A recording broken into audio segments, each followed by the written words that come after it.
সকালে ঘুমিয়ে আছি, এমন সময় ট্রাকের শব্দে ঘুমটা গেল ভেঙে। বুকের ভিতর ধকপক ধকপক করছে। এত জোরে কেউ হর্ন বাজায়, তাও বাড়ির সামনে এসে। আম্মুকে ডাক দিলাম। কি হয়েছে, ডাকিস কেন? এই সকালবেলা ট্রাকের শব্দ কেন? মাথা মোটা, এখন 11টা বাজে। সারা রাত শুধু মোবাইল টিপা আর দুপুর পর্যন্ত ঘুমানো। তোমার খালি এক ডায়লগ, আজ ছুটির দিন বলে এত ঘুমাচ্ছি।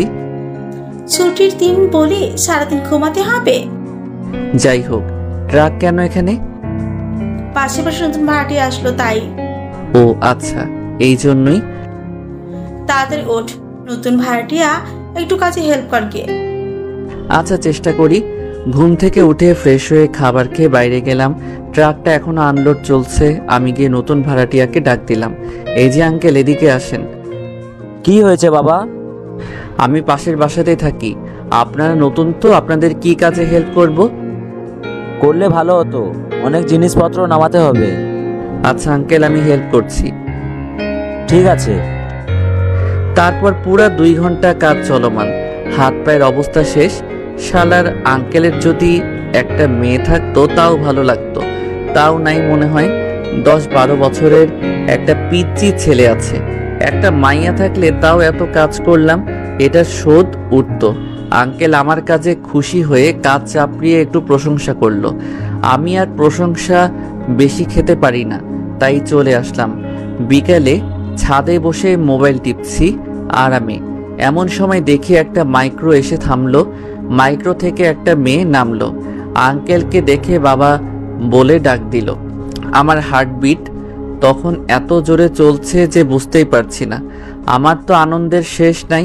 মনের ভিতর তখন লুঙ্গি ড্যান্স বেজে উঠল, তাই একটা ড্যান্স দিয়ে দিলাম। লুঙ্গি ড্যান্স, লুঙ্গি ড্যান্স, লুঙ্গি ড্যান্স।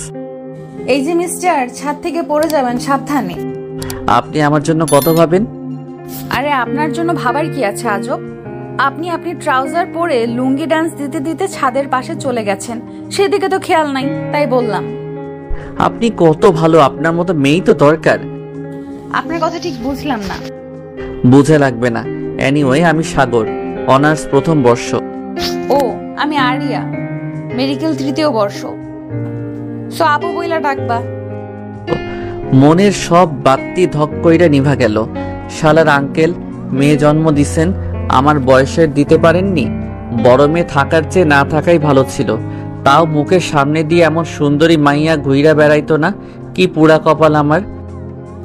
এই যে ছোট, কোথায় হারিয়ে গেলে? না, কোথাও না।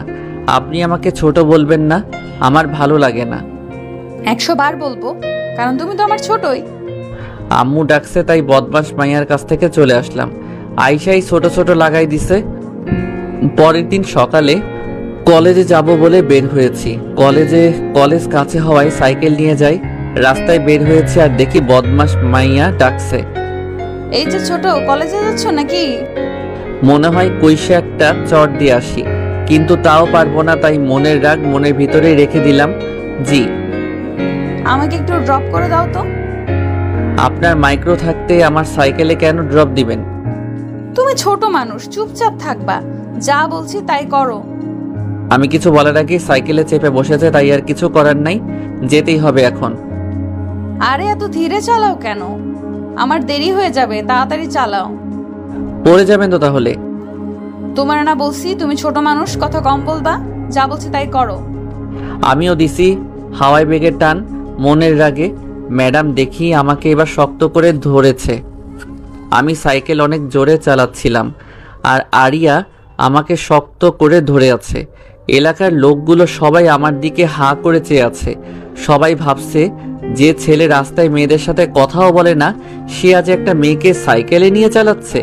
আমার কেমন লজ্জা লাগছিল, কিন্তু কিছু করতে পারছি না। সবচেয়ে অবাক বেশি হয়েছে এলাকার বখাটে ছেলেরা।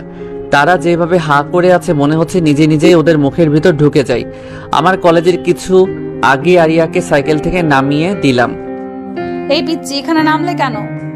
আপু, আপনাকে নিয়ে আরেকটু গেলে আমি আর কাউকে মুখ দেখাতে পারবো না। আসছে আমার লজ্জাবতী রে। এবার আপনি আপনার রাস্তা মাপেন, আমি আমারটা। যাও যাও, আর লজ্জা পেতে হবে না। এবার যান।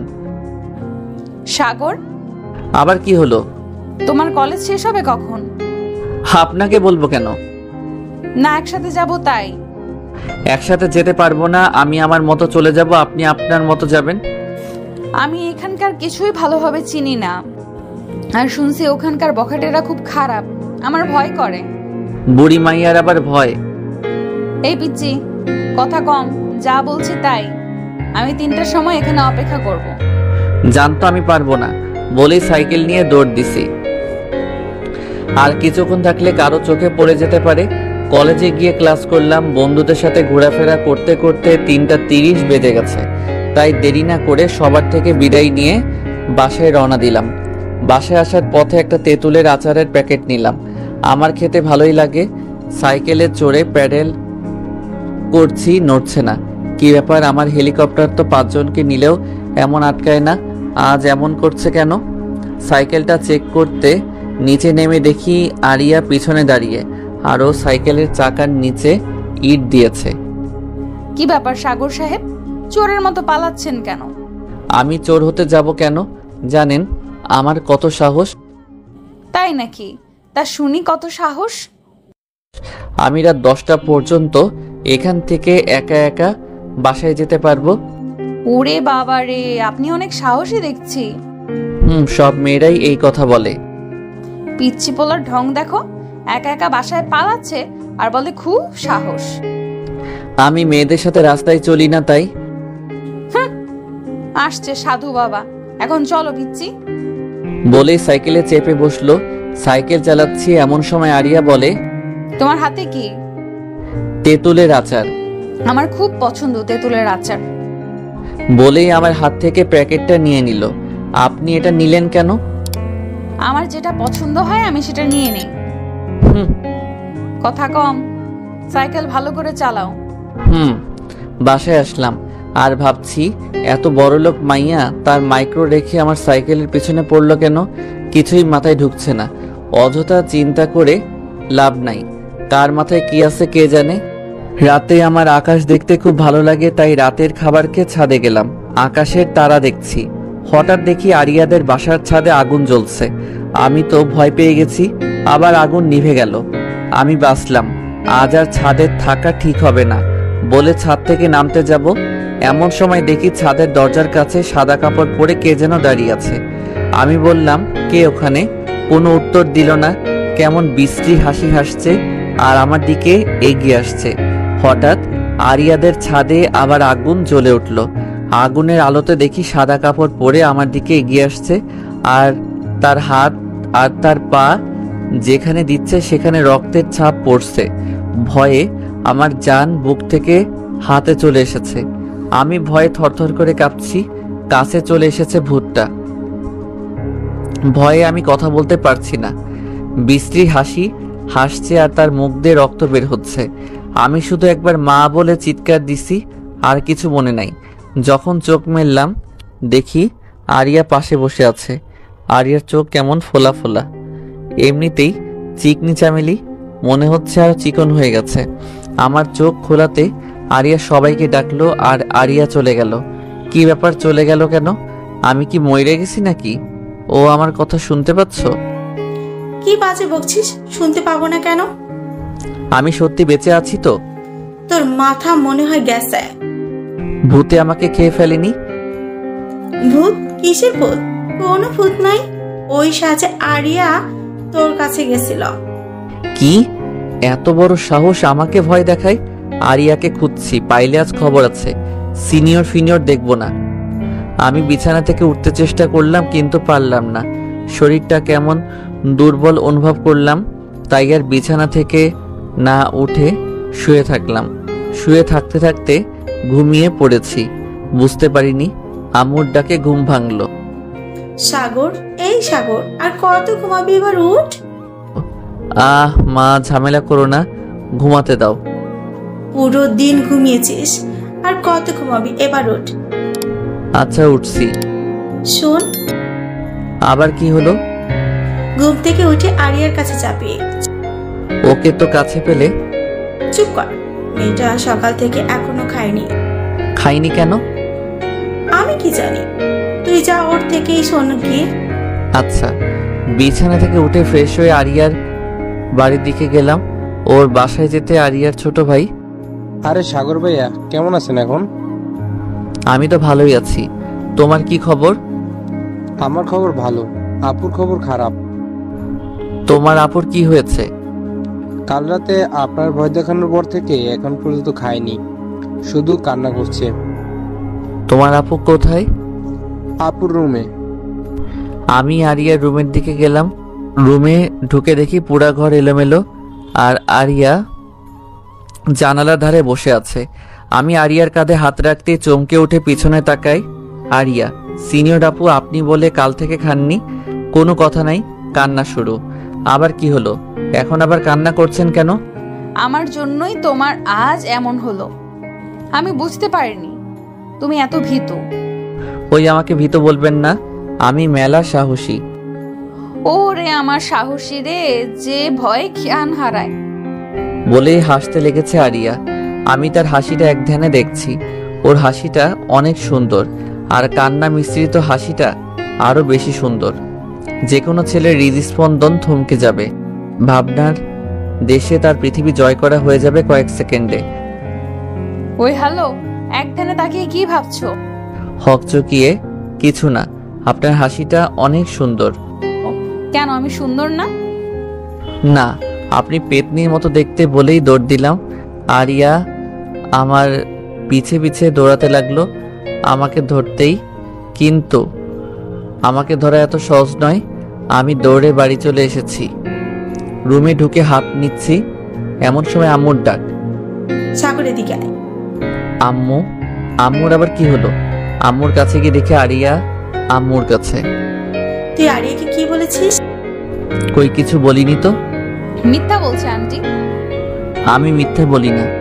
তুই চুপ কর, সত্যবাদী উঠে আসছে। মা, একটা মেয়ের সামনে এভাবে বললে ইজ্জত থাকবে আমার? ওরে আমার ইজ্জত দাদা রে। হুম। আন্টি আমার খুব ক্ষুধা লাগছে, খেতে দিন। আচ্ছা মা, তুমি দাঁড়াও, আমি খাবার নিয়ে আসি। বলে আম্মু খাবার আনতে গেছে।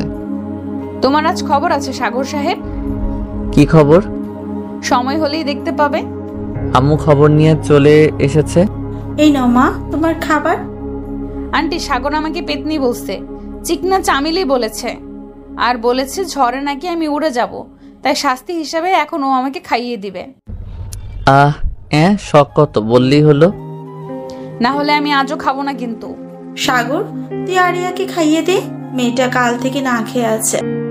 পারবো না। তাহলে আজ থেকে তোর খাবার বন্ধ। এটা কেমন বিচার মা? হ্যাঁ, যদি কথা না শুনিস তাহলে খাওয়া বন্ধ। ঠিক আছে, দিচ্ছি। আমি আরিয়াকে খাওয়াই দিচ্ছি, আর ও চেয়ারে বসে 32 পাটি দাঁত বের করে হাসছে আর খাচ্ছে।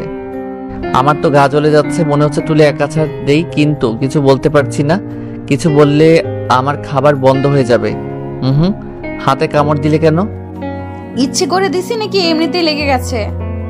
আপনি ইচ্ছা করে দিছেন। ইচ্ছে করে দিলে তুমি কি করবে শুনি? আর খাওয়াই দিব না। আন্টি, আম্মুকে ডাকতে হবে না, আমি খাওয়াই দিচ্ছি। Good boy. খাওয়া শেষ করে আম্মুর সাথে কি আজেবাজে কথা বলে বাসায় যাচ্ছে, আর যাওয়ার সময় বলে গেল, ছোট, এটা মাত্র শুরু, বহুত কুছ বাকি হ্যায়। বলে মুখ দিয়ে ভেঙচি কেটে চলে গেল। আমি আমার রুমে চলে এলাম। মেয়েটা আমার ইজ্জত পাংচার করে দিল। শেষমেশ আমি একটা মেয়েকে খাওয়াই দিলাম। না, এটা হয় না। এর প্রতিশোধ আমি নিবই নিব। দেখে নেব আমি আরিয়াকে। আমাকে চিনে না আমি কি জিনিস। একবার খালি সুযোগ আসুক। আমি কথাগুলো ভাবছি, আর আম্মুর ডাক। সাগর এদিকে আয়। কি হয়েছে মা? আজ কলেজ যাবি না? দেখছো না আমি কত অসুস্থ, তাহলে কি করে যাব? খালি বাহানা খোঁজা তোর। একটা বাহানা পেলেই হলো, তাহলে কলেজ অফ। সত্যি বলছি তো, আজ আর যাবো না, কাল থেকে যাব। আচ্ছা ঠিক আছে, এক কাজ কর। কি কাজ? আরিয়া গাড়িতে সমস্যা হয়েছে, ওকে কলেজে নামিয়ে দিয়ে আয়। আমি কি জন্য ওকে নিয়ে যাব?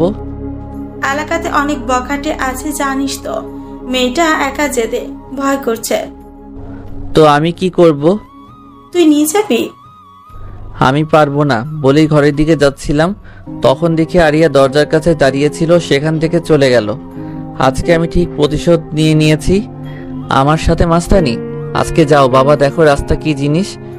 রুমে এসে ঘুমিয়ে পড়ি। বিকেলের দিকে পাড়ায় খেলতে বের হয়েছি। অনেকদিন পরে আবার খেলাধুলা করব। বন্ধুদের সাথে অনেকক্ষণ আড্ডা দিলাম। আম্মুর ফোন পেয়ে বাসায় গেলাম, কি একটা জরুরি দরকার আছে বলল।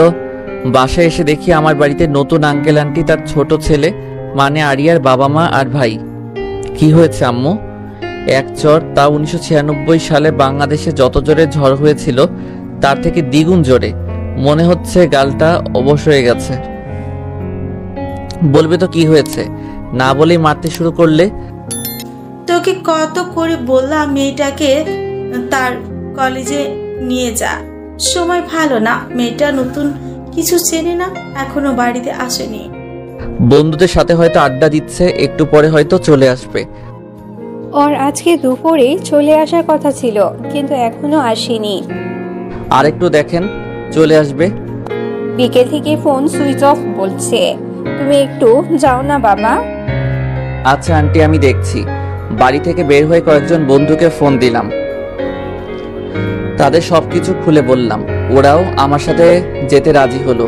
আরিয়ার বন্ধু বান্ধবদের বাসার ঠিকানা জোগাড় করে তাদের বাসায় গেলাম। কারো বাসায় নেই। বাসায় ফোন করলাম, কিন্তু এখনো আসেনি মেয়েটা। রাত 9টা বাজে। এখন একটু চিন্তা হতে লাগলো, যদি আমি আসতাম তাহলে এমন হতো না। আরিয়া যেসব রেস্টুরেন্টে যায় তা তার বন্ধুদের থেকে শুনে সেখানেও খোঁজ করলাম, কোথাও নেই আরিয়া। রাত 10টা বেজে গেছে। পাগলের মতো শহরের অলিগলি খুঁজে বেড়াচ্ছি, কোথাও পাচ্ছি না। কোথায় গেল কিছু বুঝতে পারছি না। মাথা তো কেমন ভারী হয়ে আসছে।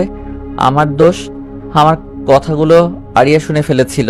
আর তখন একাই কলেজে যাই। আমি কেন এমনটা করলাম? আমি যদি এমনটা না করতাম তাহলে এসব কিছুই হতো না।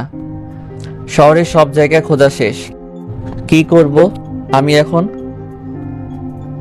বাসায় যেতে পারছি না। সবাই আমার অপেক্ষাতেই আছে। আমার মাথাটা ঠিকভাবে কাজ করছে না। আমি জীবনে এত চিন্তিত হইনি আর যতটুকু হয়েছি। হৃদস্পন্দন শতগুণ বেড়ে গেছে। দোস্ত, সব জায়গায় তো খুঁজলাম, কোথাও পেলাম না। এখন কি করব? আমি নিজেও জানি না। চল পুলিশের কাছে কমপ্লেন করে বাসায় যাই। আজকে আমি বাসায় যেতে পারবো না। আমার জন্য সব হয়েছে, আমি দায়ী বলে মাটিতে বসে পড়লাম। এভাবে ভেঙে পড়িস না, দেখিস আমরা আরিয়াকে ঠিকই খুঁজে পাবো। আমার চোখ দিয়ে তখন টুপ টুপ করে পানি পড়ছে। নিজেকে কেমন ঘৃণা হচ্ছে, কেন আমি এলাম না। শান্ত হ দোস্ত, হৃদয় শাকিল পুলিশের কাছে যাক, আর আমি আর তুই টিপু ভাইয়ের কাছে যাই। টিপুর কাছে কেন? কোথাও তো খুঁজে পেলাম না। যদি আরিয়া কিডন্যাপ হয় তাহলে টিপু ভাইয়ের কাছে জানতে পারবো। এই শহরে যত কিডন্যাপ হয় সব তার জানা থাকে। ঠিক আছে চলো। ওরা দুজন পুলিশের কাছে গেল আর আমরা টিপু ভাইয়ের কাছে যাচ্ছিলাম। রাস্তায় বাইকের তেল ফুরিয়ে যায়, তেল ভরতে পাম্পে যাই, তারপর তেল ভরি, তারপর টিপুর কাছে যাই। এত রাতে দেখা করতে চাচ্ছিল না, তাও অনেক বলে কয়ে দেখা করলাম। টিপু ভাইকে সব খুলে বললাম। তারপর টিপু ভাই ওর লোকদের কাছে ফোন করলো। তারপর বলল, আমার লোকেরা আজকে কোনো মেয়েকে তুলেনি। তাহলে উপায়? শহরে একটা নতুন গ্যাং এসেছে যারা ডাক্তারি পড়া মেয়েদের কিডন্যাপ করে, তাদের আফ্রিকাতে পার করে দিচ্ছে, আর এদেরকে দিয়ে চিকিৎসার কাজ করানো হয়। আর আমার লোকেরা বলল তারা আজ 3টা মেয়েকে তুলেছে। এখন তাদের মধ্যে থাকলেও থাকতে পারে। আমার পায়ের নিচের মাটি মনে হচ্ছে সরে যাচ্ছে। আমার বাকশক্তি, ভাবনা শক্তি কিছু কাজ করছে না, লড়তে পারছি না। তোমরা দেরি না করে বেরিয়ে পড়ো, তোমাদের হাতে আজকের রাতটাই আছে। আজ রাতে মনে হয় না তারা শহর ছেড়ে বের হবে, তাই যত তাড়াতাড়ি পারো বেরিয়ে পড়ো। আমরা টিপু ভাইয়ের কাছ থেকে বিদায় নিয়ে বেরিয়ে পড়েছি।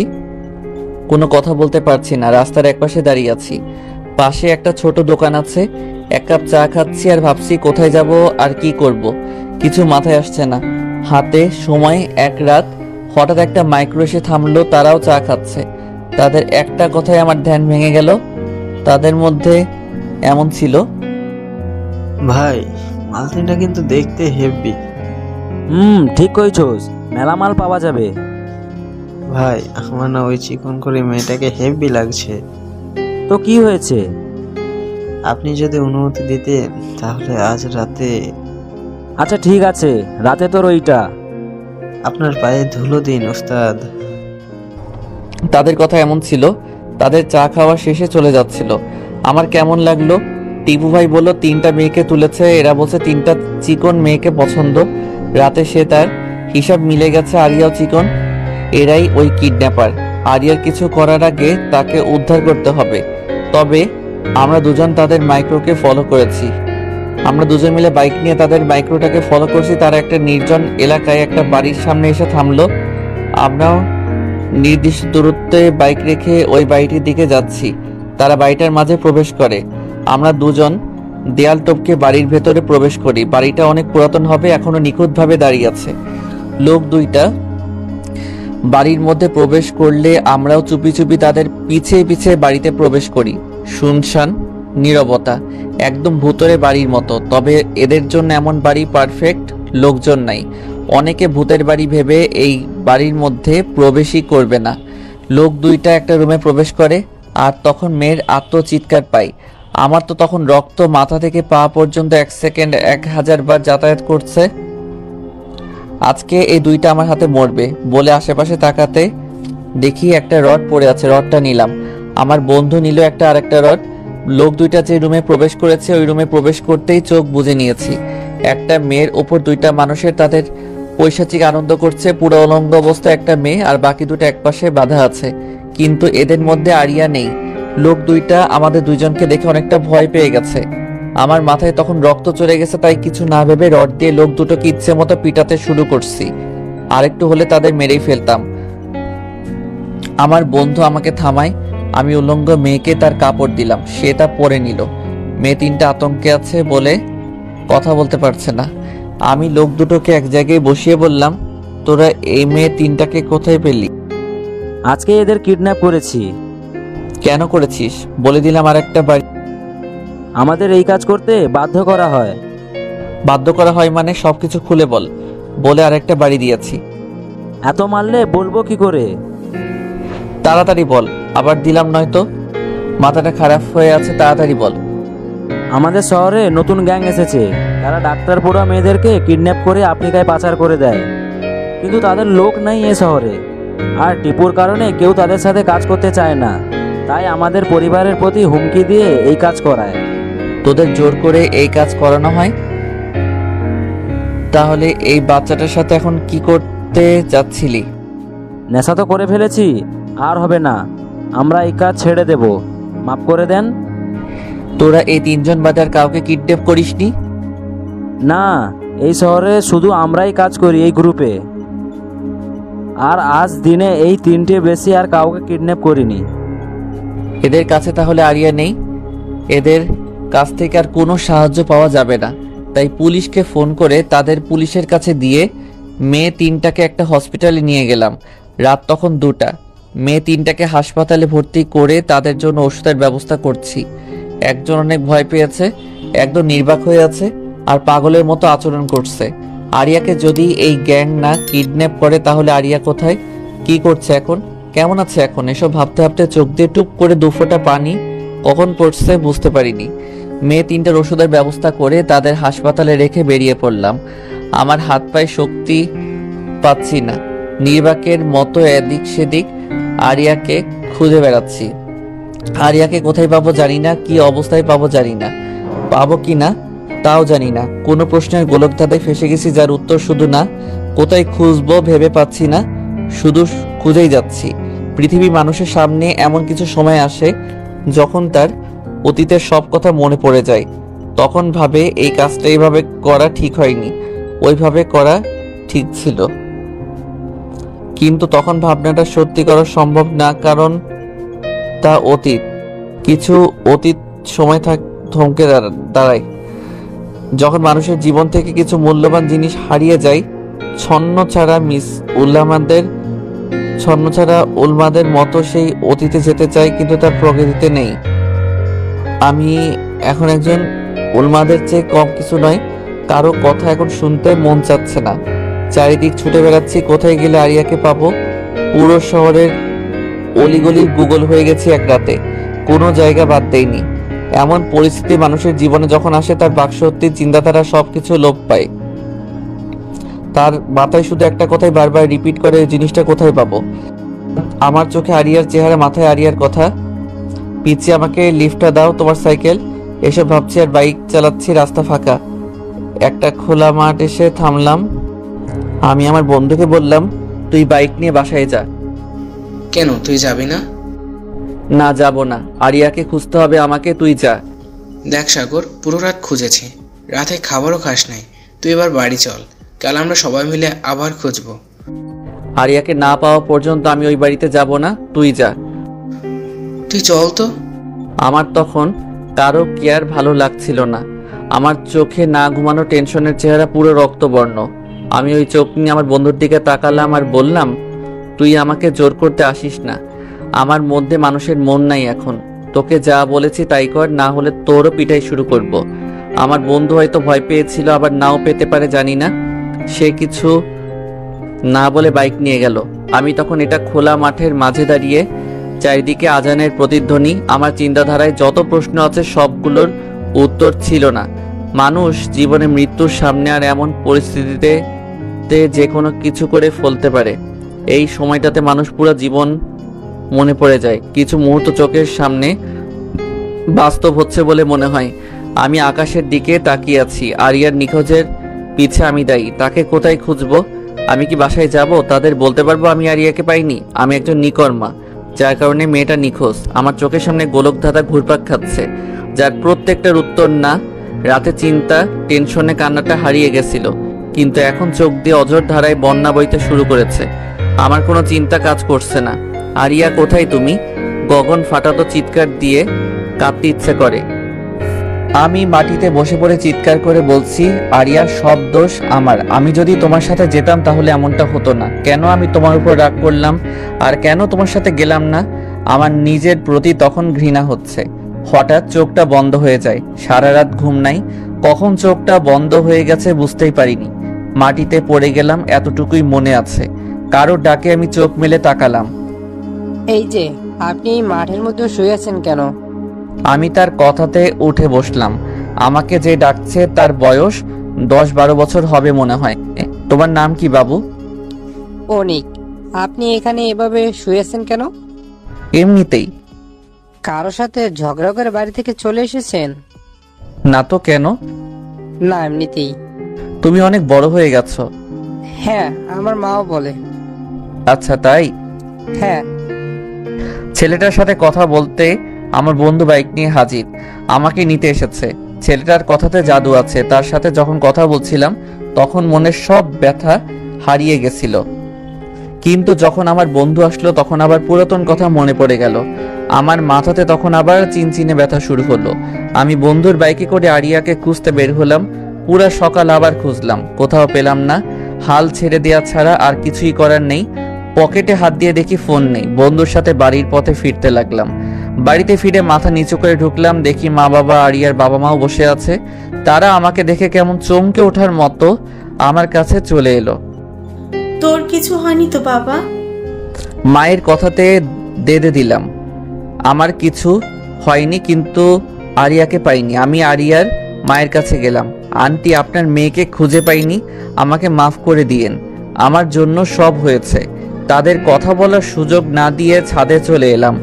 সকালের আলোতে মানুষের কাছে পৃথিবী আনন্দময় হয়, আর আমার কাছে বিভীষিকাময়। আলো থাকা সত্ত্বেও কেমন অন্ধকার আচ্ছন্নময় লাগছে। ছাদে দাঁড়িয়ে এসব ভাবছি, হঠাৎ কারো হাত আমার পিঠে অনুভব করলাম। পিছনে ফিরে দেখি আরিয়া দাঁড়িয়ে। আমি নিজেকে বিশ্বাস করতে পারছি না যে আরিয়া আমার সামনে দাঁড়িয়ে আছে। নিজের চোখকে বিশ্বাস করতে পারছিলাম না, তাই আরিয়ার হাতে চিমটি দিলাম। চিমটি দিচ্ছ কেন? স্বপ্ন না, সত্যি তাই দেখছি। স্বপ্ন না, সত্যিই দেখতে মানুষ নিজের গায়ে চিমটি দেয়। আর তুমি আমার হাতে দিচ্ছ? কি জানি, ভুলে গেছি। আপনি কি সত্যি আরিয়া? সত্যি, তোমার সামনে দাঁড়িয়ে আছি, এ দেখো। বলি এক চরের ব্যথা অনুভব করলাম। তার মানে এটা সত্যি আরিয়া? আমি 2টা চর দিছি, মেয়েটা কান্না করতে শুরু করছে। আমাকে এত জোরে মারলে? তো সোহাগ বলবো, কাল দিন রাত কোথায় ছিলেন? আমার কতটা কষ্ট হয়েছে জানেন? আমারও মেলা কষ্ট লেগেছিল সকালে তোমার কথা শুনে, তাই ভাবলাম তুমি প্রতিশোধ নেওয়ার আগে আমিই নিই। কোথায় ছিলেন পুরো দিন রাত? তোমার রুমে। আমার রুমে? তোমার রুমে ছিলাম, কেউ জানে না, চুপি চুপি করেছি বিকেলে কলেজ থেকে এসে। আরেকটা চর দিলাম। আবার মারলে কেন? আমাকে সারা রাত দিন শহর ঘোরানোর জন্য। তোমার সাথে কোনো কথা নাই, আমাকে শুধু মারছো। আরেকটা চর দিয়ে আরিয়াকে বুকের মাঝে জড়িয়ে ধরলাম। জানি না তখন মনের মধ্যে কেমন হচ্ছিল, মনে হচ্ছিল অনেক বড় কষ্টের মধ্যে থেকে বের হয়ে এলাম। আরিয়াকে সবসময় এভাবে জড়িয়ে ধরে থাকি। এই ছোট, আমার দম বন্ধ হয়ে আসছে, ছাড়ো। ছাড়বো না। আবার যদি হারিয়ে যান? হারাবো না, ছাড়ো। মনে থাকে যেন। ঠিক আছে, ছাড়ো। আরিয়াকে ছেড়ে দিতেই আরিয়া সাইডে চলে যায়, তারপর হাত ছাড়ে। তুমি তো আমাকে আরেকটু হলে মেরেই ফেলতে। মেরে ফেলার জন্য তো ধরিনি। আমার দম বন্ধ হয়ে আসছিল। সারা দিন রাতের কষ্টের সমাপ্তি স্বরূপ। অনেক কষ্ট হয়েছে না তোমার? আপনার জন্য এতটুকু করাই যায়। আমি বুঝতে পারিনি যে তুমি সারা রাত বাইরে থাকবে। তোমার ফোনে অনেকবার ফোন দিয়েছি, কিন্তু অফ বলছে। ফোনটা হারিয়ে গেছে। জানো, আমিও সারা রাত ঘুমাইনি, খাইনি। আপনার এমনটা করা উচিত হয়নি। কেন? আমি অনেক কষ্ট পেয়েছি। আমার ছোট ভাইটা দেখি অনেক কষ্ট পেয়েছে। ভাইয়া কথাটা শুনে মনে হচ্ছে সব আবেগ আমার বুকের ভেতর থেকে বেরিয়ে ছাদ থেকে লাফ দিছে। ভালো লাগার বাতি নিভে অন্ধকার। মনে হচ্ছে তুলে এক আছাড় দেই। আমি ওর কোন জন্মের ভাই লাগি? ছোট ভাইয়া কি বিড়বিড় করছো? ভাবতেছি আপনাকে ছাদ থেকে ফেলে দেই। কেন কেন? আমি আপনার কোন জন্মের ভাই লাগি? তুমি তো আমার আদরের ছোট ভাইয়া। আপনার ভাইয়ের গোষ্ঠী কিলাই বলে ছাদ থেকে চলে এলাম। আরিয়া আমাকে পিছ থেকে ডেকেই যাচ্ছে। আমি আমার রুমে চলে এসেছি। এসে ভাবছি মনটা কতটা হালকা হয়ে গেছে। মনে হচ্ছে কোনো পাথরের সমান চিন্তা মন থেকে নেমে গেল। জীবনে যতটা না কষ্ট পেয়েছি তার থেকে বেশি পেয়েছি এই একদিনে। মনে হচ্ছিল কোনো বিভীষিকাময় স্বপ্ন দেখছিলাম। আরিয়াকে দেখার পর সেই স্বপ্ন থেকে বাস্তব জীবনে চলে এসেছি। মানুষের জীবনে কিছু কষ্ট থাকে যা তার মনে পাথরের মতো সবসময় আঘাত করতেই থাকে। সে যন্ত্রণা কখনো যায় না, হয়তো মুখের হাসির আড়ালে থাকে। মনটা হালকা হয়ে গেছে। ঘুমে চোখটাও বুঝে আসছে, তাই ঘুমিয়ে পড়লাম। হঠাৎ মনে হচ্ছে কানের মধ্যে কিছু প্রবেশ করছে। হাত দিচ্ছি, তখন বন্ধ হয়ে যাচ্ছে। আবার এমনটা হচ্ছে, চোখ খুলে দেখি আরিয়ার সামনে ঝুঁকে থেকে এই কাজ করছে। আমি ভাবছি আমার সাথে যখন এমন করছে তখন আমিও করি, বলেই তাকে জড়াই ধরেছি। আরিয়া হোক চকিয়ে উঠেছে। বুঝতে পারিনি আমি এমনটা করব। অনেক ছাড়ানোর চেষ্টা করছে। যখন দেখতে পারছে না তখন আমার হাতে দিল একটা কামড়।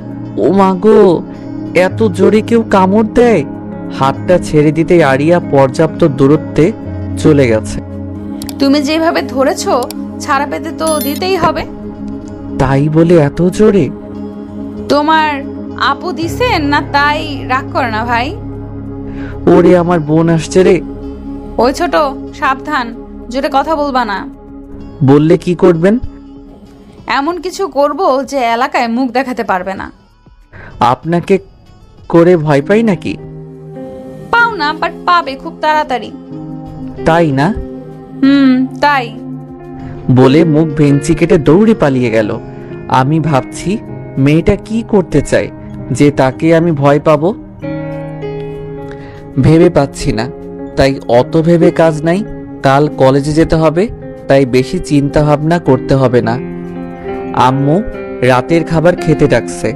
আমি খেতে গিয়ে দেখি বাবা মার সাথে খাবার টেবিলে আরিয়া বসে আছে। এই চিকনি চামিলি কি শান্তিমতো খেতেও দিবে না? যেখানেই যাই সেখানেইও যাই হোক, সব কিছু ভুলে খেতে বসলাম। একদিনে শরীর কি হাল বানিয়েছ? কই, ঠিকই তো আছি।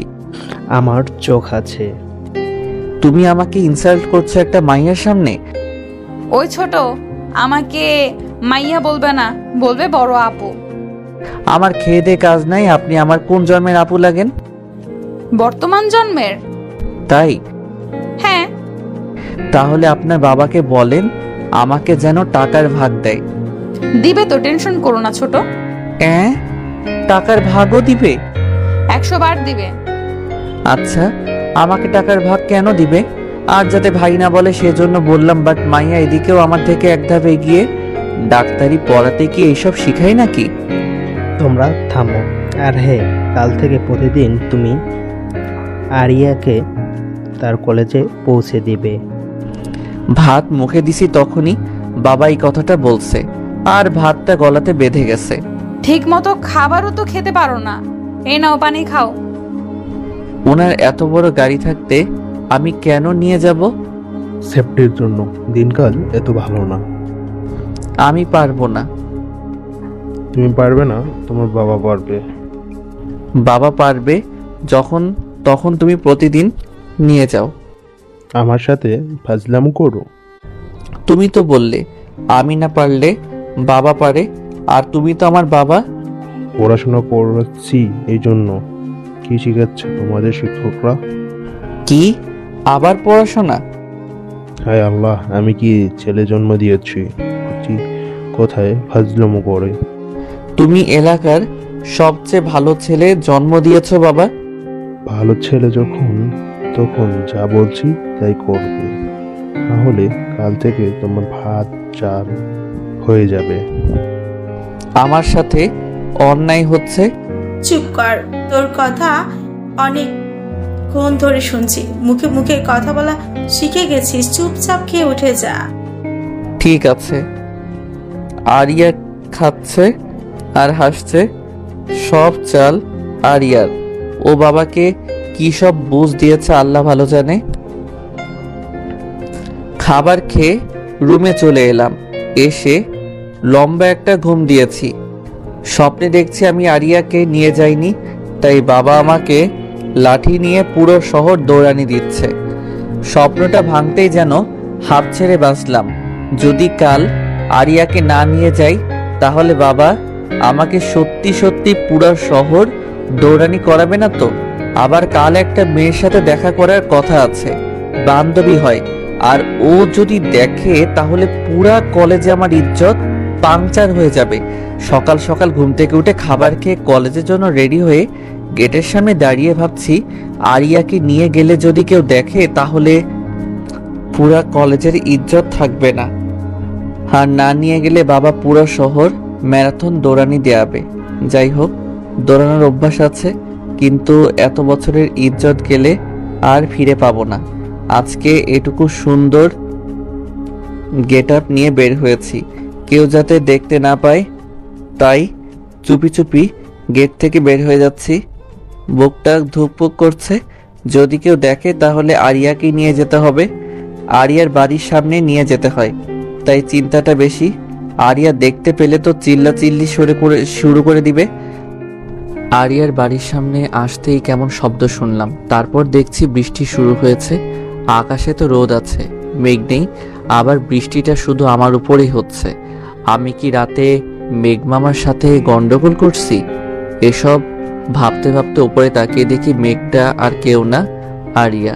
আমার দিকে দুইটা ফুটবলের সমান চোখ বের করে রাক্ষসীর মতো দাঁত কটমট করে তাকিয়ে আছে। আমার গলা শুকিয়ে গেছে। ঢোক চিপলাম, মনে হচ্ছে গলার মধ্যে খরার মৌসুম চলছে। আরিয়া তাকানো দেখে মনে হচ্ছে আজকে আমি শেষ। তার দিকে তাকাতে পারছি না, ভয়ের আগে কটমট করছে আরিয়া। চুরি করে সবার চোখ ফাঁকি দিয়ে একা একা চলে যাচ্ছ? চুরি করে যাব কেন? তা নয় তো কি, আমাকে নিয়ে যাবার ভয়ে এত সকাল সকাল সবার চোখ ফাঁকি দিয়ে যাচ্ছ। ফাঁকি কোথায় দিলাম? এই তো আপনার সামনে দাঁড়িয়ে আছি। আমি যদি তোমার উপর পানি না দিতাম তাহলে কি হতো? আমি চলে যেতাম। তাহলে সেটা চুরি করা হতো না? হুম, ওটা কলেজে যাওয়া হতো। ফাজিল ছেলে সবসময় ফাজলামও করবে না। তাহলে কি করব? আমার মাথা করবে। আপনার মাথা তো আপনার ঘাড়ের উপর। চুপ, একদম চুপ ফাজিল ছেলে, একদম কোথাও যাবে না। আমি রেডি হব, তারপর তুমি ভিজা কাপড় চেঞ্জ করবে। আমার আজকে কলেজে তাড়াতাড়ি যাওয়া লাগবে, দরকার আছে। তোমার কলেজে যাওয়া লাগবে না।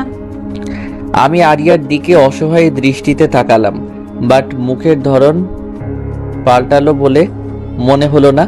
আরিয়া রেডি হয়ে এসে আমাকে কাপড় চেঞ্জ করতে যেতে দিছে। তারপর রেডি হয়ে আমার হেলিকপ্টার নিয়ে কলেজের দিকে যেতে লাগলাম। আমার হেলিকপ্টারটা কিন্তু সাইকেল, অন্য কিছু ভাববেন না আব্বার। আরিয়াকে নিয়ে সাইকেল চালিয়ে অনেক সুবিধা, চিকনি চামেলি, বোঝাই যায় না সাইকেল আছে না নাই। আরিয়ার কলেজের সামনে চলে এসেছি। নামেন, আপনার কলেজের সামনে চলে এসেছি। ইজ্জত তো পাংচার হয়ে গেছে। ইজ্জত আমি ধার দিব না, আমার অনেক আছে। আপনি কিন্তু ফাইজলামো করছেন। তোমার থেকে শিখেছি। আমি শিখিয়েছি? কবে, কখন, কিভাবে? প্রতিদিন তখন সেভাবে। ফাজিল মাইয়া কোথাকার, বলে চলে এসেছি। আমার সাথে মাস্তানি মারে, দেখে নেব একদিন। কলেজে গিয়ে বন্ধুদের সাথে আড্ডা দিলাম। আজকের দিনটা আরিয়ার কাছে স্পেশাল। আজকে আমার বার্থডে। সেদিন তার মায়ের কাছ থেকে শুনছে ছেলেটা আসলেই পাগল, কিচ্ছু বোঝে না, সবসময় উল্টাপাল্টা বোঝে। তাকে আজকে সারপ্রাইজ দিতে হবে, এমন ভাবে দিতে হবে যাতে বুঝতে না পারে। বন্ধুদের সাথে আড্ডা দিচ্ছি, এমন সময় আরিয়ার ফোন। ছোট ভাই, কোথায় আছো? যেখানেই থাকি তাতে আপনার কি? আপনাকে কলেজে পৌঁছে দেবার কথা দিয়েছি। শোনো, আমার একটু দরকার আছে, তুমি আমার কলেজের কাছে চলে এসো। পারবো না। পারবা না? ঠিক আছে, তাহলে আমি রাস্তার মাঝখানে গিয়ে দাঁড়িয়ে থাকবো। ব্ল্যাকমেল করছেন? ছোট ভাইকে ব্ল্যাকমেল করা যায়? তাহলে কি করছেন এটা? একটু ভয় দেখাচ্ছি। কোথায় যেতে হবে? আমার কলেজের সামনে দাঁড়িয়ে থাকো। আমি আরিয়ার মেডিকেল কলেজের সামনে দাঁড়িয়ে আছি। এখানে দাঁড়িয়ে থাকার আলাদা একটা ফিলিংস আছে। ডাক্তারি পড়া মেয়েরা দেখতে একটু সুন্দর বেশি হয়, আবার সাদা অ্যাপ্রন পরে, তখন তো হুর পরীর মতো লাগে। না না, আমি ভালো ছেলে, এসব ভাবলে চলবে না। কিন্তু চোখের আজকে কি হলো? খালি সুন্দরী মেয়েদের দিকে চোখ যায়। নির্ঘাত কোনো অসুখ হয়েছে, ডাক্তার দেখাতে হবে। একটু পর দেখি একটা cute beautiful awesome nice wow heavy একটা মেয়ে আমার দিকে হাত নাড়িয়ে ডাকছে। তখন বুকের ভিতর ধুকধুক করছে। আর তোকে হেভি লাগছে, গানটা শুনতে পাচ্ছি না। তুমি যদি ডাকো হুট পড়ি, তোমার জন্য আমি কি না করিতে পারি। তুমি চাইলে পাড়ি দেব 7 সমুদ্র 13 নদী। এটা তো একটা রাস্তাখানি, বলেই তার দিকে যাচ্ছি। আর মেয়েটা 2 হাত বাড়িয়ে আমার দিকে এগিয়ে আসছে। ও নো, এত ফিলিংস আমি কোথায় রাখবো? মনে হচ্ছে আশেপাশে কেউ নেই, খালি আমি আর ডাক্তারনিটা। মনের মধ্যে লাড্ডু ফুটতেছে। আমিও 2 হাত বাড়িয়ে তার কাছে যাচ্ছি। তাকে জড়িয়ে ধরতে যতটুকু লাগে তাকে জড়িয়ে ধরবো। এমন সময় মেয়েটা পাশ কাটিয়ে আরেকটা ছেলেকে জড়িয়ে ধরলো। তখন মনের মধ্যে শুনতে পাচ্ছি, সুন্দরী তুমি কার, তুমি কার? ওদের দিকে তাকিয়ে থাকতে কখন দেয়ালের সাথে ধাক্কা লেগেছে বুঝতেই পারিনি। আরিয়া দেখি পাশেই দাঁড়িয়ে হাসতে হাসতে মাটিতে বসে পড়েছে। এত হাসির কি আছে? একটু অ্যাক্সিডেন্ট হতেই পারে। অ্যাক্সিডেন্ট কেমনে হয়? অজান্তে কিছু হলে তাকে অ্যাক্সিডেন্ট বলে। বাট এটা তো ইচ্ছে করে হয়েছে। অজান্তে হয়েছে। আর শাক দিয়ে মাছ রাখতে হবে না, আমি সব দেখেছি। কি দেখছেন? দেখেছি একটা লুইচ্চা ছেলে 2 হাত বাড়িয়ে একটা মেয়ের দিকে যাচ্ছিল, মেয়েটা তাকে না ধরে অন্য কাউকে ধরেছে। ইজ্জত পাংচার হয়ে গেছে একেবারে, এটাও দেখে নিয়েছে। এখন কি করি? কি হলো, কথা বলছো না কেন? এমনি। তোমার এসব পরে দেখছি, আগে আমার সাথে চলো, দরকার আছে। কি দরকার? শুনে কি হবে? না বললে যাব না। আন্টিকে ফোন দিয়ে বলবো তুমি কি করছো। ব্ল্যাকমেইল? না না, সোজা মেইল। ঠিক আছে চলেন। তারপর আমরা একটা শপিং মলে পৌঁছালাম। আরিয়া হয়তো কিছু কিনবে তাই আসছে, আমি সেজন্য লেডিস কালেকশনের দিকে যাচ্ছি। সাগর, ওইদিকে কোথায় যাচ্ছ? কেন লেডিস কালেকশন? সেটা আমিও জানি, ওইদিকে মেয়েদের জিনিস। সেজন্য তো যাচ্ছি। তোমাকে যেতে বলেছি? না। তাহলে যাচ্ছ কেন? আপনি জিনিস নেবেন তাই। আমি বলছি নিব না। তাহলে? তাহলে কার জন্য নেবেন? চুপ থাকো আর পিছে পিছে আসো। আমি তখন আরিয়ার পিছে পিছে যাচ্ছি। পরিচিত কেউ আমাকে দেখলে চোখ বড় বড় করে তাকিয়ে থাকছে, মনে হচ্ছে জীবনে আমাকে কখনো দেখেনি। এটা কেমন হবে? আমি আরিয়ার কথা শুনে তার দিকে তাকালাম। একটা শার্ট হাতে নিয়ে আমাকে জিজ্ঞেস করছে, কিন্তু শার্টটা বড় মানুষের, তার ভাইটাও ছোট। তাহলে কার জন্য কিনছে? কি হলো বলো? কার জন্য? এত প্রশ্ন কেন? এমনি। শার্টটা কেমন? ভালো না। আচ্ছা, তুমি একটা শার্ট পছন্দ করে দাও। আচ্ছা, তারপর একটা নীল রঙের পাঞ্জাবি পছন্দ করে দিলাম। শার্টের থেকে পাঞ্জাবিটা ভালো লাগছে। তোমার তো অনেক সুন্দর পছন্দ। জানি। চলো। আবার কোথায়? একটা শাড়ি কিনবো। একটা নীল রঙের শাড়ি কিনতে 3 ঘন্টা লাগিয়েছে। মেয়ে মানুষের সাথে কেউ শপিং এ আসে? মেয়ে মানুষের সাথে শপিং এ আসা মানে নিজের পায়ে কুড়াল মারা। আচ্ছা, পাঞ্জাবিটা কার জন্য? তোমার এত আগ্রহ কেন এটা জানার প্রতি? আগ্রহ হলে আমি কি করব? আগ্রহ করা বন্ধ করে দাও। আগ্রহ নিজে থেকেই হয়। বেশি জ্ঞান থাকা ভালো না। আপনার থেকে কম আছে। ফাজিল ছেলে, চুপ থাকতে পারো না? আমার বিএফ এর জন্য। এবার চুপচাপ চলো বাড়ির দিকে। আচ্ছা চুপ থাকবো। বলেন পাঞ্জাবিটা কার জন্য? বুকের বাম পাশটা তখন কেমন জানি চিনচিনে ব্যথা করছিল, মনে হচ্ছিল ভারী কিছু মনের উপর জমা হচ্ছে। আরিয়ার বিএফ আছে? আরিয়ার পিছু পিছু মার্কেট থেকে বের হলাম, তখন মনের মধ্যে ভারী কিছু বেঁধে আছে, মনে হচ্ছে বুকটা শরীরের চেয়ে ওজন বেশি হয়ে গেছে। মার্কেট থেকে বের হয়ে আরিয়াকে নিয়ে বাসায় আসলাম। তার সাথে কোনো কথা বলিনি, ভালো লাগছিল না কিছু। ছেলেটা কত পাগল, শুধু বলেছি এগুলো বিএফ এর জন্য, তখন থেকে মুখটা বাংলার পাঁচের মতো করে রেখেছে, কোনো কথাও বলছে না। না বলুক আমিও বলবো না, একেবারে সারপ্রাইজ দিব যাতে চমকে যায়। বাড়িতে এসে আরিয়াকে তার বাসায় নামিয়ে আমার বাসায় এসে রুমে ঢুকে শরীরটাকে এলিয়ে দিলাম।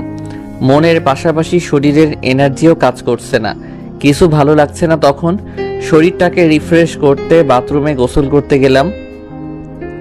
বাথরুমে শাওয়ার ছেড়ে দিয়ে তার নিচে বসে পড়লাম। মাথার উপর পানি পড়ছে, আমি নিচে বসে আছি। তখন চিৎকার করতে মন চাচ্ছে। কখন যে মেয়েটাকে ভালোবেসে ফেলেছি বুঝতেই পারিনি। তার বিয়ে আছে, আগে বললে কি হতো। যাই হোক, সবারই একটা আলাদা জীবন আছে, তার নিজের ইচ্ছা ভালো লাগাতে চলার অধিকার আছে। এসব ভাবা বাদ দিয়ে তাকে মন থেকে ডিলিট করে দিব। সাগর বাসাতে নামিয়ে দিয়ে চলে গেল, কোনো কথা বললো না। ছেলেটার মাথায় গোবর ছাড়া কিছুই নেই। যাই হোক, রাতে তাকে এমন সারপ্রাইজ দিব যে সে নিজেকেই ভুলে যাবে। আরিয়ার মনে তখন আলাদা রকম ফিলিংস কাজ করছে, কিভাবে আমাকে সারপ্রাইজ দিবে এটা ভাবতে ভাবতে গোসল শেষ করে খাবার খেয়ে বন্ধুদের সাথে আড্ডা দিতে চলে গেলাম। সেখানেও মন বসাতে পারছি না। সাগর, কি হয়েছে? বন্ধুর কথাতে চমকে উঠছি, অন্যদিকে মন ছিল তাই। কই কিছু হয়নি তো। কিছু তো হয়েছে, মন খারাপ করে আছিস যে? না রে, কিছু হয়নি। সত্যি করে বল, কি হয়েছে? আরিয়ার বিয়ে আছে রে। থাকতে পারে, তাতে তোর কি? কেন থাকবে? কেন থাকবে না? আমি তাকে ভালোবাসি তাই। তুই তাকে বলেছিস? না, বলিনি। তাহলে মন খারাপ করে কি হবে? যদি বলতি তারপর যদি না করতো তাহলে এক কথা ছিল। তাহলে কি বলবো? এখন বলে কি হবে? তাও এক কথা, ওর তো বিএফ আছে। বিএফ থাকুক আর না থাকুক, তোর বড় বোন লাগে, তোর সিনিয়র। আরিয়ার কাছ থেকে ছোট ভাই শুনে বিরক্ত ধরে গেছে। এরা আবার বড় বোন বানাই দিছে। শালা, তোর একদিন কি আমার একদিন, বড় বোন লাগে আমার বলে একটা লাঠি নিয়ে তাড়ানি দিছি। আগে 3 জন, আমি তাদের পিছে পিছে। এলাকার সবাই হা করে দেখছে কি হচ্ছে এগুলো। তোদের আজ ধরতে পারলে খুন করে ফেলবো। আগে ধরে তো দেখা। আমার সাথে টক্কর নিস না কইলাম, ম্যারাথন স্পেশালিস্ট আমি। আমরা উসামা বোল্টের কাছ থেকে এসেছি, তোর স্পেশালিস্ট হয়েও কাজ নাই।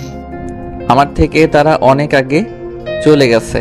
এখন যদি তাদের ধরতে না পারি পরে, তাহলে তারা আমাকে খেপাতেই থাকবে। তখন কি হবে? আর এলাকার মেয়েগুলাও দেখছে, যদি ধরতে না পারি তাহলে ইজ্জত পাংচার হয়ে যাবে। তখন কি করবে এসব ভাবতেছি, ঠিক তখনই মাথার মধ্যে ঝাক্কাস একটা বুদ্ধি চলে এসেছে।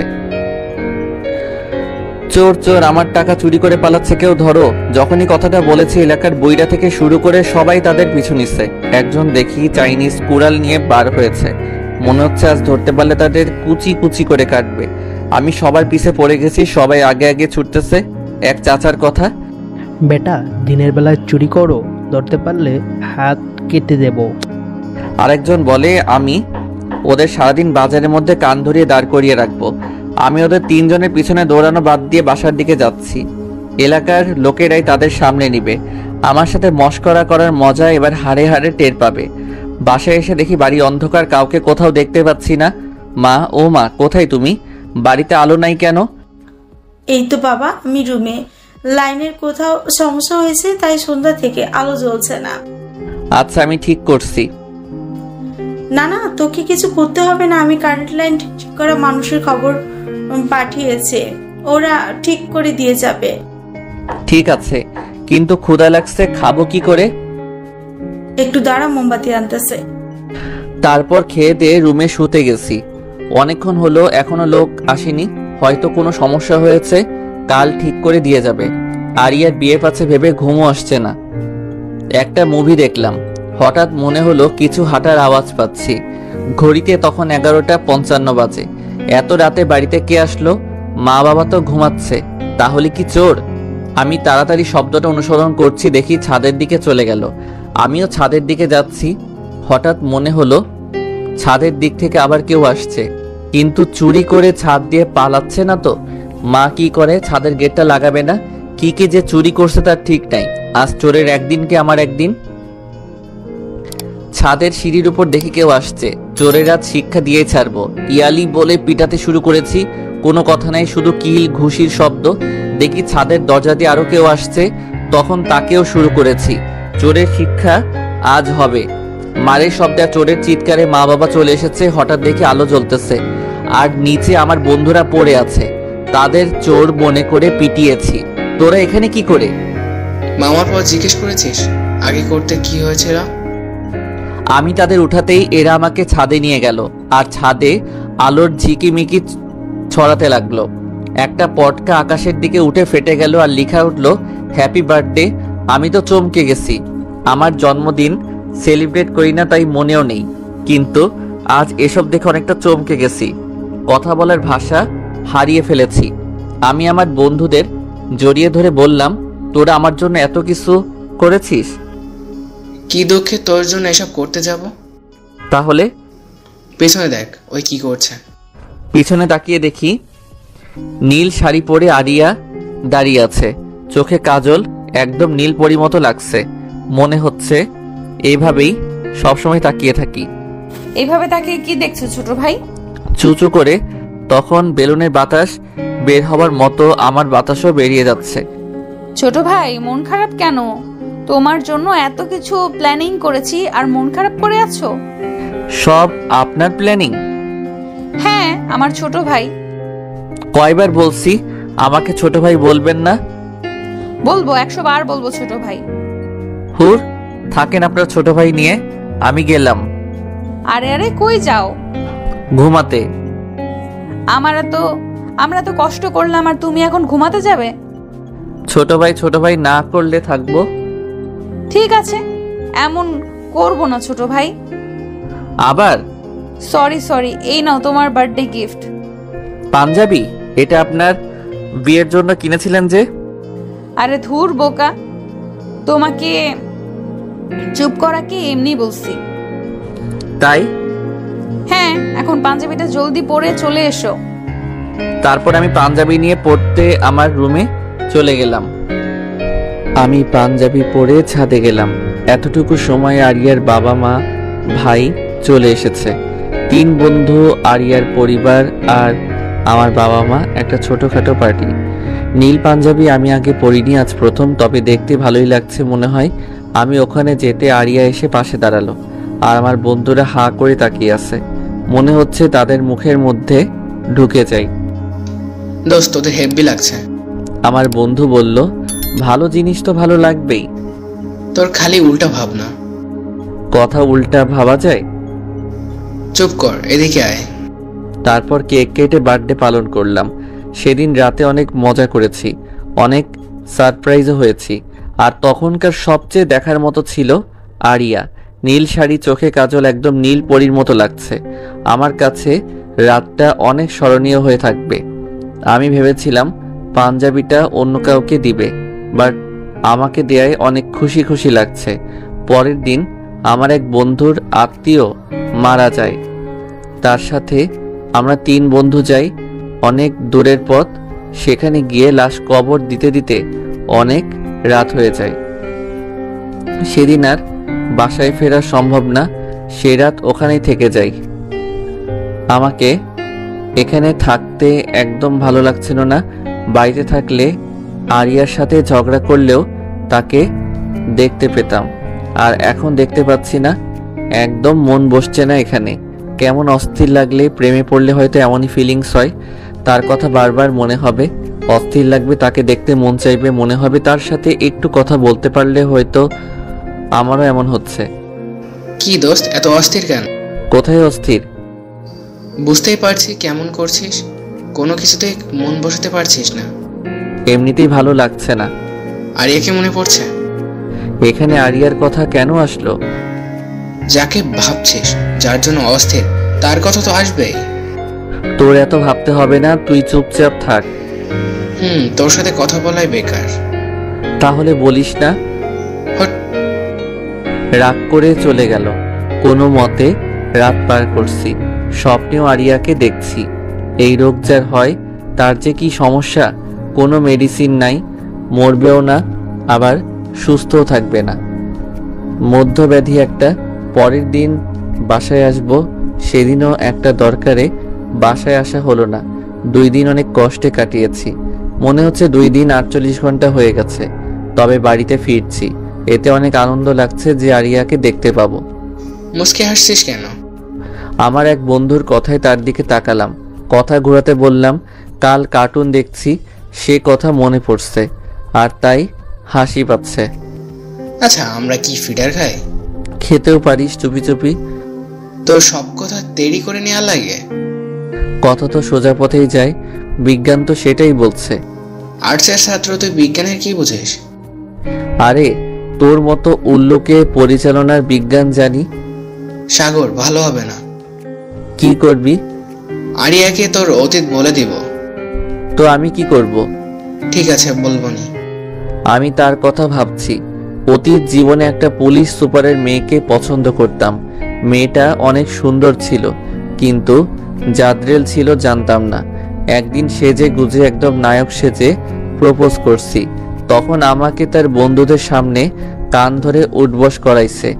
এই কথা যদি আরিয়াকে বলি তাহলে ইজ্জত বলে আমার কিছু থাকবে না, ইজ্জত ফালাফালা হয়ে যাবে।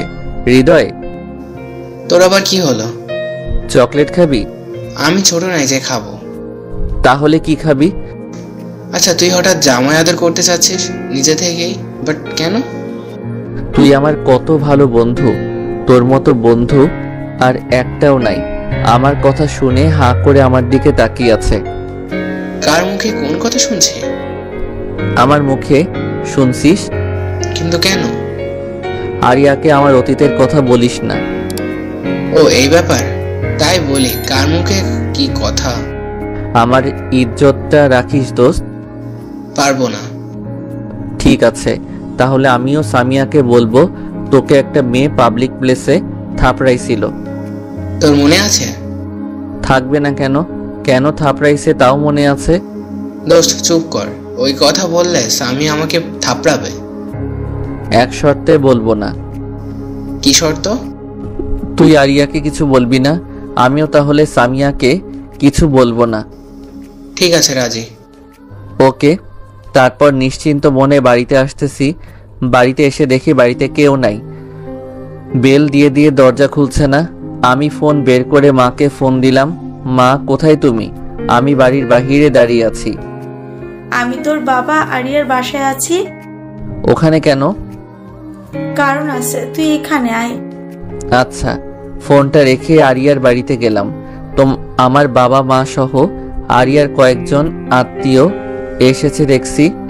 সবার মুখ ভারী হয়ে আছে, মনে হচ্ছে বড় আকারের কিছু হয়েছে। আমি গিয়ে মাকে ডেকে নিয়ে এক সাইডে এলাম। কি হয়েছে মা? এত মানুষ কেন? আর সবাই এত চুপচাপ কেন? মা যা বলল তা শুনে মাথাতে রক্ত উঠে গেছে। ঘটনাটা এমন, আজ সকালে আরিয়া তার কলেজ যাওয়ার পথে কিছু বখাটে ঝামেলা করে, আসার পথেও আর সন্ধ্যার দিকে এসে আরিয়ার বাবা মাকে বলে গেছে সে আরিয়াকে বিয়ে করবে, না দিলে জোর করে দুলে গিয়ে নিয়ে গিয়ে করবে। তাই এত মানুষ, আর সবাই এই ব্যাপারেই সিদ্ধান্ত নিতে এত গুরুগম্ভীরভাবে ভাবছে। সবাই গুরুগম্ভীরভাবে এটা নিয়ে চিন্তা করছে কি করা যায়। ছেলেটার নামে অনেক রিপোর্ট আছে, কিছু না করে ফেলে তার আগে এটার ব্যবস্থা করতে হবে। পরে কোনো ঘটনা যদি ঘটে যায় কিছু করা যাবে না। সবাই যার যার মনের ভাবনা প্রকাশ করছে, আর আমি এক জায়গায় দাঁড়িয়ে ঘামতেছি। কিরে সাগর, তুই এমন ঘামছিস কেন? মায়ের কথা শুনে চমকে উঠেছি। প্রচুর গরম পড়েছে তো তাই।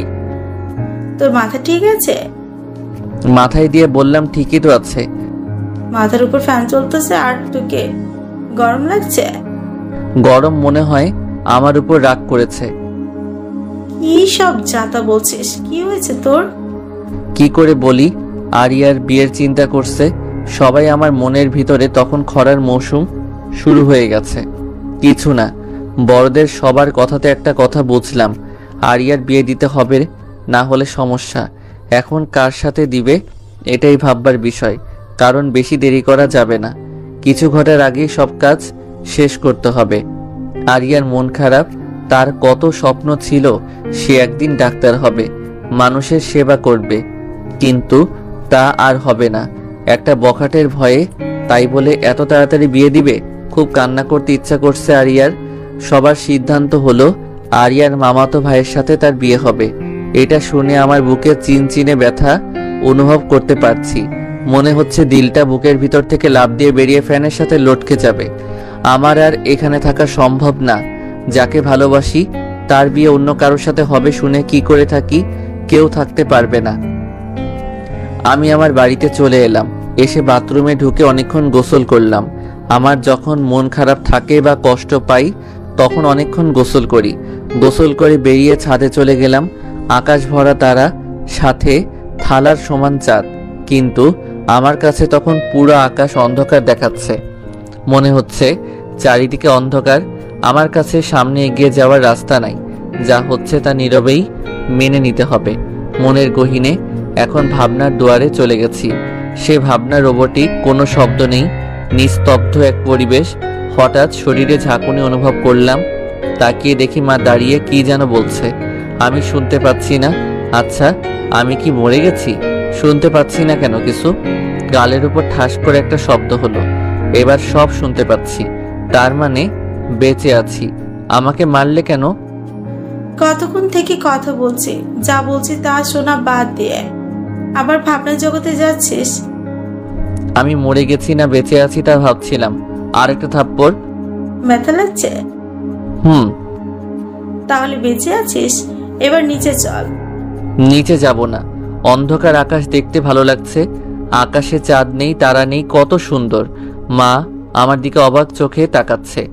এভাবে অবাক চোখে তাকাচ্ছ কেন? ভাবছি তোকে কতক্ষণ মারা লাগবে আরেকটা থাপ্পড়। মা, তুমি এভাবে কথায় থাপ্পড় মারছো কেন? আমার লাগে না বুঝি? তোকে না মারলে সোজা হবে না। আকাশে চাঁদ তারা সব আছে, আর তুই বলিস কিছু নাই। সত্যি আছে? আরেকটা থাপ্পড়? আমার মনে হচ্ছে কান্না শুরু করে দেই, কিন্তু ছেলে মানুষ তাই কান্না করতে পারছি না।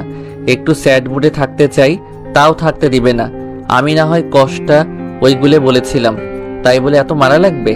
আমার রুমে নিয়ে এসে মা বলল, এই পাঞ্জাবিটা পরে নে। এই রাতে কেন পরবো?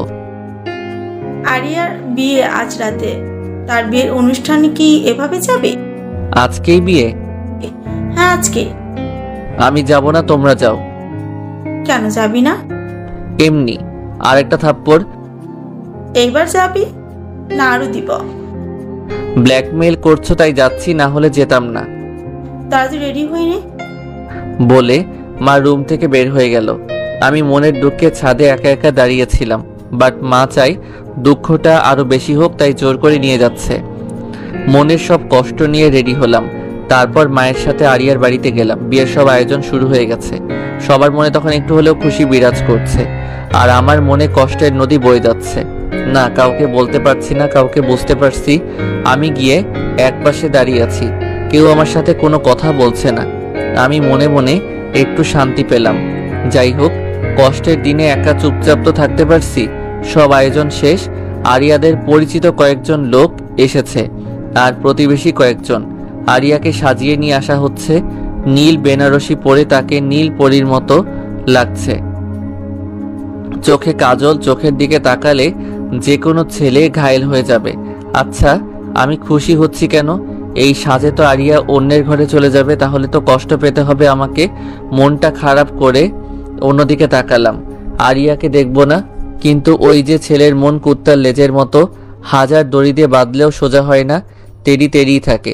এত সুন্দর সাজে না দেখে থাকা যায়? তাই আমি আবার তার দিকে তাকালাম। আরিয়া মাথা নিচু করে আছে, হয়তো লজ্জা পাচ্ছে, বাট আমি পাচ্ছি না। আমি এক ধ্যানে দেখছি, আর তো কোনোদিন দেখা হবে না, তাই আজকেই দেখি মন ভরে, সারা জীবনের জন্য। সাগর ভাই, আপনি ওইভাবে আমার আপুর দিকে তাকিয়ে আছেন কেন? আরিয়ার ভাইয়ের কথা শুনে ভেবাচেকা খেয়ে গেছি। এমন প্রশ্ন করবে আমি ভাবতেও পারিনি। তোমার আপুকে কেন দেখতে যাব? আমার কি কাজ নাই? আমি তোমার আপুর কাপড় দেখছিলাম। কাপড় কি অন্য কেউ পরে আছে? তোমার বোনকে দেখিনি। আমি তো দেখলাম হা করে তাকিয়ে আছেন। কেন রে, হা করে তাকিয়ে থাকলে সমস্যা? হ্যাঁ সমস্যা, আমার আপুর পেট খারাপ করবে। এই বেটা আমার থেকে বড় জিনিস, এর কাছে থাকলে মান ইজ্জত বলে কিছু থাকবে না, শখ পাংচার হয়ে যাবে। তাই তার কাছে অন্য জায়গায় গেলাম। আরিয়া বসে আছে, বাট জামাই কোথায় কিছু বুঝতে পারছি না। কোনটা জামাই? কাজী সাহেব এসে গেছে। কাজী জামাইকে ডাকতে বললে মা আমাকে ডাকছে। কি হয়েছে মা? আরিয়ার পাশে বস। আমি কি জন্য বসবো? তোর সাথে বিয়ে তাই? মিথ্যা কেন বলো? আমি নিজের কানে শুনেছি তার মামাতো ভাইয়ের সাথে বিয়ে। আরিয়া ওটা না করে দিয়েছে, আর তোকে বিয়ে করতে চেয়েছে। আমাকে? হ্যাঁ তোকে। আমার মাথা ঘুরতেছে, মনে হচ্ছে চারিদিকে সবকিছু ঘুরতেছে। কখন যে মাথা ঘুরে পড়ে গেছি বুঝতেই পারিনি। যখন চোখ খুলে দেখি আরিয়ার সামনে দাঁড়িয়ে, আর তার হাতে একটা গরুর ইনজেকশন। চোখ খুলে আরিয়ার হাতে ইনজেকশন দেখে আমি তো ভয় পেয়ে গেছি। আমার ইনজেকশন দিতে ভয় লাগে, আর আরিয়া ইনজেকশন নিয়ে দাঁড়িয়ে আছে। আপনি এই ইনজেকশন দিয়ে কি করবেন? তোমাকে দিব। কেন? আমি ইনজেকশন দেই না। তুমি দাওনি তো কি হয়েছে, আমি দিব। না, আমি দিব না। বলে উঠে পালাতে যাব, তখন আরিয়া আমাকে ধরে ফেলেছে। পালাচ্ছ কোথায়? আমার বাড়িতে যাব, থাকবো না এখানে। আমিও তো যাব একটু পর তোমার বাড়িতে। আপনি কি জন্য যাবেন? ওমা, শ্বশুর বাড়িতে যাব না তো কার বাড়িতে যাব? আপনি খারাপ ডাক্তার, এত বড় বড় ইনজেকশন মানুষকে দেন। আপনাকে কে বিয়ে করবে? তুমি করবে, আর এখন করবে। আমি করব না। হাতে ইনজেকশন নিয়ে। এটা তাহলে তোমাকে দিতে হবে। না, আমি দিব না। তাহলে এখন আমার সাথে চলো। কোথায়? বিয়ে করতে। আমার বিয়ে করার বয়স হয়নি। বলতে যা দেরি, এক চর মারলেন কেন? আরেক চর? এত চর মারছেন কেন? যখন আমি তোমাকে বিয়ে করতে চাচ্ছি তখন তোমার সমস্যা হচ্ছে? তোমার মতো একটা পিচ্চি ছেলেকে আমি বিয়ে করছি। ঠিক আছে, আমি আমার মামাতো ভাইকেই বিয়ে করছি, তুমি থাকো এখানে। আমি আরিয়ার হাত ধরে ফেলেছি। ওই ব্যাটার সাথে বিয়ে করতে দিলে তো করবেন। কে করতে দিবে না শুনি? আমি করতে দিব না। তুমি তো আমাকে বিয়ে করবে না। কে বলছে করব না? এখনই করব। আরিয়াকে কোলে তুলে নিয়ে রুম থেকে বাহির হয়ে যাচ্ছি। এই কি করছো? সবাই কি ভাববে? যার যা ভালো লাগে ভাবুক। আমার লজ্জা লাগছে। কাপড় দিয়ে মুখ ঢেকে নেন, তাহলে আর লজ্জা লাগবে না। আমাকে এইভাবে আরিয়াকে নিয়ে বাহিরে আসতে দেখে সবাই হা করে আছে। মনে হচ্ছে আরিয়াকে কোলে করে নিয়েই তাদের মুখের মধ্যে ঢুকে যায়। আমি যেভাবে আরিয়াকে নিয়ে আসি না কেন, তাদের অবাক হবার কি আছে? আরিয়াকে বাহিরে নামিয়ে দিলাম, তার মা তাকে নিয়ে গেল। আমি আমার জায়গাতে চলে এলাম।